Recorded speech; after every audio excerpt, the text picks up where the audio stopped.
Shalom, saudaraku yang dikasihi Tuhan. Berjumpa lagi di dalam Renungan Harian GKI Sangkrah.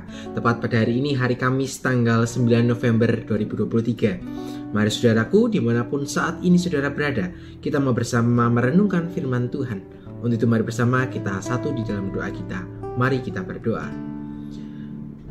Tuhan, berkat yang Engkau beri kepada kami, terus Engkau berikan.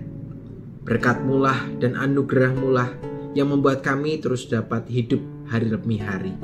Untuk itu Tuhan, kami mau datang kembali ke hadirat-Mu. Kami ingin merenungkan apa yang menjadi kebenaran firman-Mu. Dan biarlah firman-Mu ini semakin membentuk kami untuk menjadi pribadi-pribadi yang taat dan seturut dengan apa yang Tuhan kehendaki. Berfirmanlah ya Tuhan, karena setiap kami sudah siap untuk mendengarkannya. Di dalam nama-Mu Tuhan kami Yesus Kristus, Tuhan dan Juru Selamat kami yang hidup, kami berdoa. Amin. Saudaraku yang kasih Tuhan, kalau kita mau menyadari tentang kehidupan yang saat ini kita alami, kita melihat bahwa seringkali kita melupakan Tuhan di dalam kehidupan kita. Ketika seseorang memiliki sebuah rencana, sebuah tujuan, ia dapat menggunakan segala macam cara untuk membuat apa yang menjadi rencananya atau apa yang ia upayakan menjadi berhasil.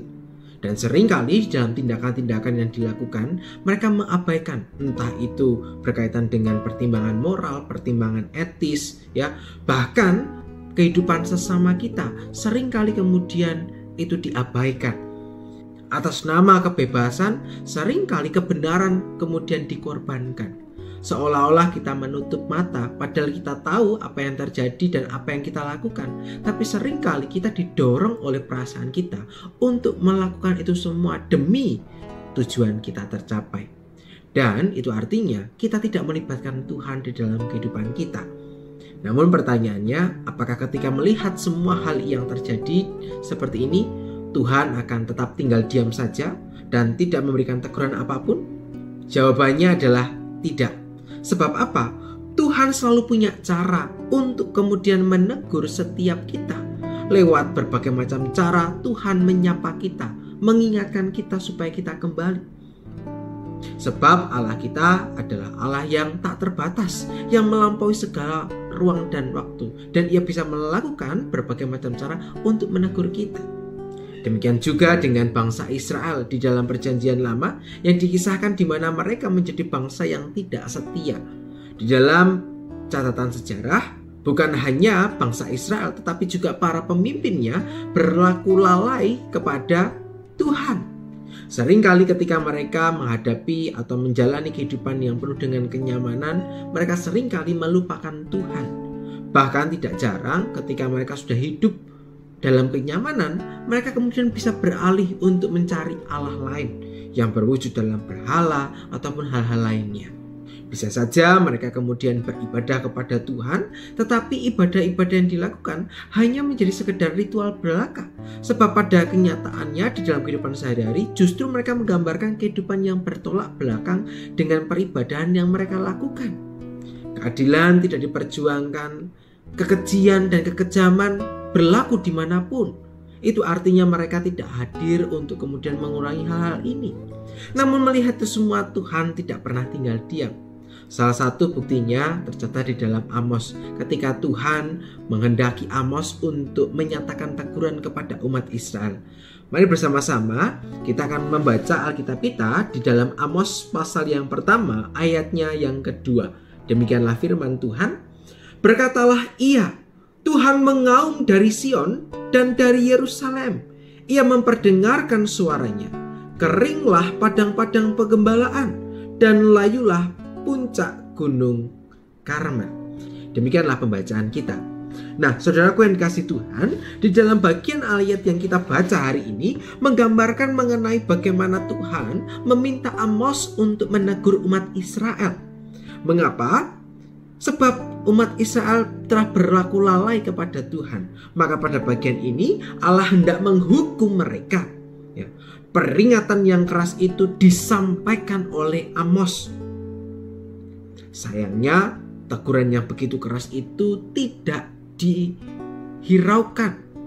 Mereka kemudian menolak utusan dengan menolak kehadiran Amos. Mereka mengatakan, mengapa engkau justru mengatakan demikian kepada bangsanya? Itu artinya mereka tidak menghargai utusan Allah. Nah, saudaraku yang terkasih dalam Tuhan, di dalam kelalaian yang dilakukan umat Israel, Tuhan tidak pernah tinggal diam. Apa yang disampaikan oleh Amos menjadi salah satu tegurannya, bahwa Tuhan akan mengaum dari Sion. Artinya Tuhan memberikan peringatan meskipun bangsa Israel menganggap Allah tidak ada. Bagian ini menyatakan kepada kita bahwa Tuhan Allah tidak akan pernah tinggal diam. Ia akan terus hadir di dalam kehidupan umatnya. Ia tidak menginginkan kehidupan umatnya dipenuhi dengan kehidupan yang tidak berkenan, hidup yang jauh daripada Tuhan. Yang kedua, Tuhan juga meminta setiap kita untuk peka terhadap teguran-teguran yang Tuhan berikan kepada kita. Acap kali dalam kehidupan ini, Tuhan memberikan teguran-teguran kita dengan berbagai macam cara. Hanya kitanya yang seringkali tidak berlaku peka terhadap teguran itu. Maka melalui firman yang disampaikan lewat Amos ini juga mengingatkan kita untuk peka terhadap setiap teguran yang Tuhan berikan. Untuk itu, mari bersama-sama kita melihat kembali kehidupan yang saat ini kita jalani. Ketika di dalam kehidupan kita berlaku jauh daripada Tuhan, hidup di dalam ketidakbenaran, apa yang sering kali kita lakukan? Apakah kemudian kita mengkoreksi diri kita, memperbaiki dan semakin mendekatkan relasi? Atau justru seringkali kita tinggal diam atau berpura-pura tidak tahu? Kalau kita melakukan hal itu, maka samalah kita dengan kehidupan umat Israel yang justru menolak, lalai bahwa Tuhan itu adalah Allah yang tidak membiarkan umatnya bertindak tidak benar. Maka saat ini setiap kita dipanggil untuk mentaati firman Tuhan, sebab Tuhan menghendaki kita untuk selalu hidup di dalam kebenaran firman Tuhan.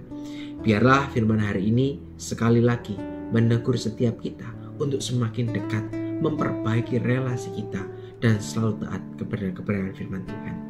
Mari bersama-sama kita menutup perenungan ini di dalam doa kita. Tuhan, kami tahu bahwa seringkali teguran yang Tuhan berikan mengingatkan kami. Namun sebagai manusia, acap kali kami masih berfokus kepada suara kami sendiri, sehingga kami lalai kepada setiap suara yang Tuhan berikan kepada setiap kami. Ajarlah kami Tuhan untuk memiliki kepekaan mendengar setiap teguran-Mu, dan mampukanlah kami supaya kami dapat menjadi pelaku firman-Mu. Terima kasih ya Tuhan, inilah doa kami yang kami boleh naikkan hanya di dalam nama-Mu, Tuhan kami Yesus Kristus, Tuhan dan Juru Selamat kami yang hidup. Kami berdoa dan mengucap syukur. Haleluya. Amin. Saudaraku yang kasih Tuhan, demikianlah perenungan kita hari ini. Selamat melanjutkan aktivitas, selamat melanjutkan perjalanan kehidupan bersama dengan Tuhan. Tuhan menyertai kita. Sampai jumpa.